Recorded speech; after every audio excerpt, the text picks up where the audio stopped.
നമുക്ക് ഗ്യാസ് എത്തിച്ചു കൊടുക്കാം. ചട്ടി നന്നായിട്ടൊന്ന് ചൂടായി വരട്ടെ. എണ്ണയായിട്ട് ഊറ്റി കൊടുക്കണേ.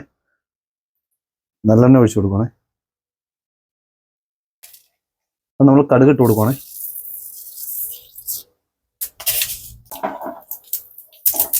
ഇതിൻ്റെ കൂടെ തന്നെ ഇട്ട് കൊടുക്കുന്നത് ശകല ഉലുവയാണ്. ഉലുവ ഒരുപാട് കഴിഞ്ഞാൽ കഴിക്കും കേട്ടോ. അതുകൊണ്ട് ശകല ഉലുവയായിട്ട് ഇട്ട് കൊടുക്കുന്നു. ഇത് രണ്ടും കൂടെ ഒന്ന് മൂത്ത് വരട്ടെ കേട്ടോ. സെയിമിലായിട്ടായിട്ട് വെച്ചേക്കണേ. ഇത് രണ്ടും കൂടെ മൂത്ത് വരും. കടുവൊക്കെ പൊട്ടി മൂത്ത് വരുമ്പോഴത്തേക്കും നമ്മൾ ഇട്ട് കൊടുക്കണം വെളുത്തുള്ളി ആട്ടോ.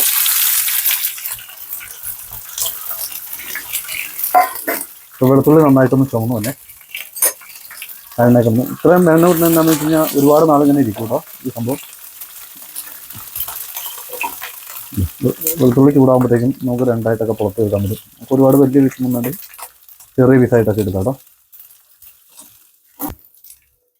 വെളുത്തുള്ളിയുടെ നിറമൊക്കെ മാറി വരുമ്പോൾ നമ്മൾ ഇട്ട് കൊടുക്കുന്നത് ചുവന്ന മുളകാണ്. ഒരു 5 ചുവന്ന മുളക് കേട്ടോ. പറ്റൽമുളക് വട്ടം കണ്ടിട്ട് ശരിക്കും ഒന്ന് മൂത്ത് വരുന്നത് നമ്മൾ ഇട്ട് കൊടുക്കുന്ന കറിവേപ്പിലയാണ്.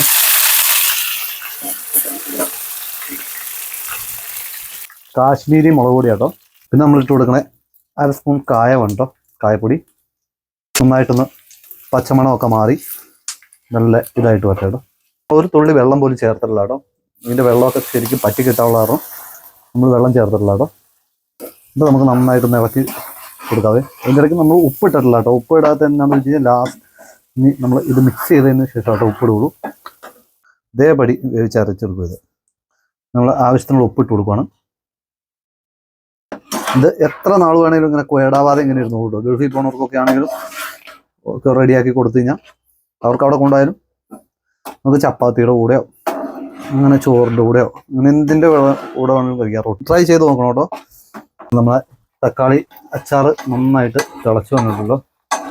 നമ്മൾ 2 പച്ചമുളക് അരിഞ്ഞിട്ട് കൊടുക്കുന്നുണ്ട് കേട്ടോ. അത് ഒരുപാട് വെന്ത് പോകാതിരിക്കാൻ വേണ്ടിയാണ് നമ്മൾ ആദ്യം പച്ചമുളക് ചേർക്കായിരുന്നു കേട്ടോ. ഇതിൻ്റെ പേരാണ് തക്കാളി അച്ചാർ. ഓക്കെ, എല്ലാവരും വീട്ടിൽ ട്രൈ ചെയ്ത് നോക്കുക. ഇനി വന്ന നല്ല തക്കാളി അച്ചാർ സൂപ്പറായിട്ടുണ്ട്, റെഡി ആയിട്ടുണ്ട്. അപ്പം നിങ്ങളെല്ലാവരും ഫീഡ്ബാക്ക് അറിയിക്കുക. ഓക്കെ.